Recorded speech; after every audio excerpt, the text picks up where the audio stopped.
How we doing, guys? Good. How are you? Good.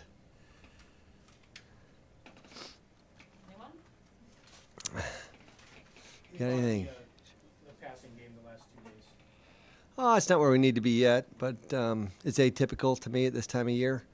Still getting some timing down between the quarterbacks, new quarterback and new wide receiver. So that it's about where I expected it to be. Has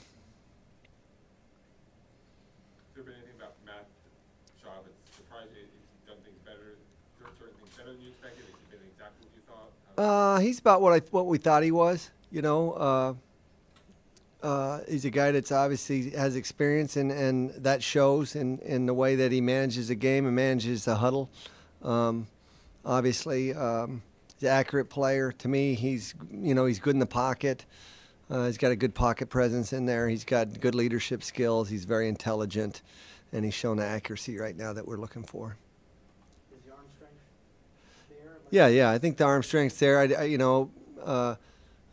What you've seen over the years with him, yeah, he's definitely, obviously, he's got a strong enough arm still to play at this level. You said recently that you may not have to put the red shirt. You have to take the red shirt off of Derek Carr. What exactly did you mean by that? Did you mean that maybe you initially expected that he would be like the third string carry clipboard, and that's not really? No, I just think that every player develops differently, and you don't really have a feel until you get a player in the room and you get a chance to have him in a meeting room session and get a chance to get a feel for his intelligence and for his confidence. But he's a guy that's got a great amount of confidence. He's an extremely intelligent player. He's one of those guys you don't feel the game's too big for him. There's not any anxiety or nervousness when he enters the huddle. So he's played in a lot of football games. I think that helped him playing in a lot of football games at Fresno. His brother, I think, being around the NFL game was his brother, and his brother's experience, I think, has helped him become a mature player. So he's a very mature player, and because of that, we just felt after being around him that let's accelerate the learning curve for this player, and let's give him a chance to get in there with the 1 and 2 huddle and see how he does. Two running backs that you're trying to turn back the clock on 2 years to get them back to where they were for various reasons. Yeah. But after that, it's pretty much a jumble in terms of Latavius Murray and the undrafted free agent George Atkinson and Corey Sheets. Yeah. What do you see from after the top two guys at that position so far? Well, we're looking for big things from Latavius right now, coming off the foot injury. He's shown to me right now probably the biggest upside in what we've seen thus far if he can stay healthy. And Corey Sheets, he's played a lot of football now after coming in, straight to us from Canada, and he's shown some flashes. I think there's probably be a role for him. He's not your big back. He's more of a back that you could move out in a slot and could help you in the passing game. And George right now is just a young player that's learning at this point.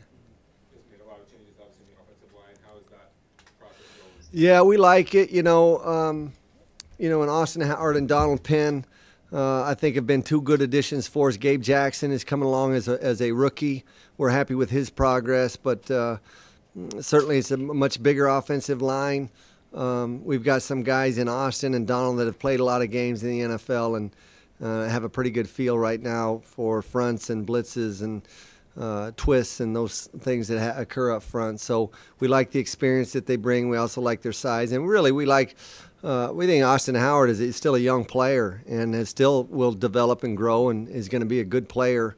He's a good player now, but he'll become a better player. And Donald still hasn't shown. I think.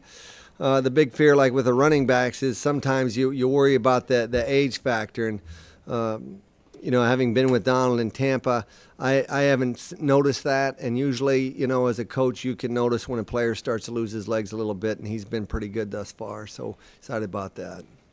How much did your experience with Donald help to bring him in?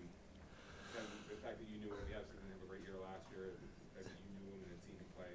Yeah, I think sometimes change of scenery is, sometimes it works for a player, and certainly that's, our thought in bringing him here.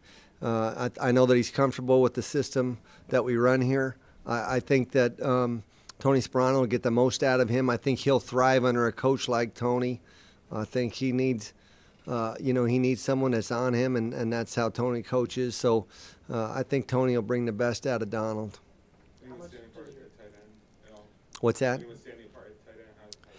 It's still really Osbury and, to me, Rivera are the two guys right now that kind of separated themselves. They didn't do a lot of work, but the team didn't do a lot of work bringing in big names or anything at the tight end position. They just spent a couple of undrafted free agents. You have the top two guys you said. Is there anybody who's pleasantly surprising you that could fit into that third spot? Not at this point because it's difficult. Both of those players that we spoke of, both David and Mike, really their true positions are more of an F. I think they're serviceable blockers, but they're not dominant type blockers, and there's not a lot of those in the NFL at the tight end position. So if you're looking for a true Y, who are hoping that the other tight ends, Casa and Bemidji, might be able to fill. We say that we won't know that until we get to the fall and we actually get the pads on and are able to strike somebody and play in a live game situation. So we'll find out a little bit about the tight end situation or the true Y situation in the fall.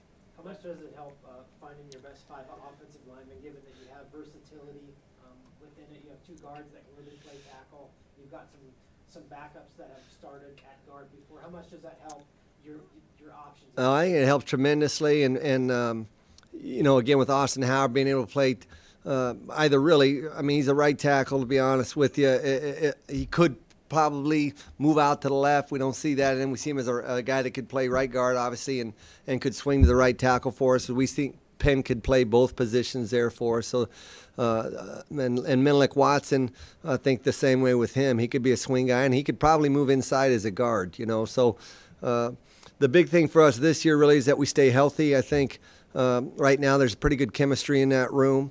They're a really pretty young room in there. So foreseeing anything that happened like last year, I just think that continuity is extremely important. It's important now that they're in the second year in the system, the second year of hearing things, from Tony and myself. So I think that's important too, just having continuity in the system. And so the players that were here last year, they kind of know the expectations. They're real familiar now. Having the same center obviously helps with Wiz. But we're excited about all the new guys, including Kevin Booth. That we're just kind of excited about the group that we put together up front. Watson told us last year, toward the end of the year, frankly, I had no idea what it took. I didn't know what it took to take care of myself. I didn't know what it took to study as hard as you have to study. You think you know, but you don't know until you go through it. Things are going to change. I'm going to get a nutritionist. I'm going to do this. I'm going to do that. Have you seen We've seen a lot of growth really from Menelik. Now he's got to stay healthy for us above all, but tremendous growth from him. We knew he's a very talented player. Really, you don't see men of his size with the kind of feet that he has. So we knew we had high expectations of him. He had high expectations of himself. But again, there's a steep learning curve for any rookie coming in at any position. But really, the physical presence of an offensive lineman and understanding inside it what a man's game it really is to play inside from college to the NFL. I think that's the biggest thing for your lineman, really on either side of the ball, is that it really becomes a man's game in there. And so we've seen growth from him. Again, we'll know more when we get into live situations, but we've got, again, high expectations, and he has high expectations as well. Cool. Thanks, guys. We'll see you in a month or so.